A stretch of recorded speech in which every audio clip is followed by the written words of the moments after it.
Jersey, western Monmouth, and eastern Monmouth. High wind warning in effect from midnight tonight to 6 p.m. Monday. The National Weather Service in Mount Holly has issued a high wind warning, which is in effect from midnight tonight to 6 p.m. Monday. The high wind watch is no longer in effect.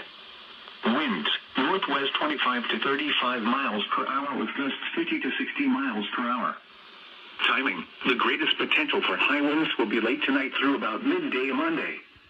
The winds will gradually weaken Monday afternoon, but strong gusts are still possible into the evening hours.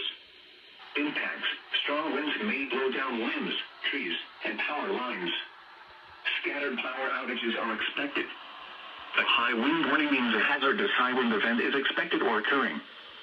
Sustained wind speeds of at least 40 miles per hour or gusts of 58 miles per hour or more can lead to property damage.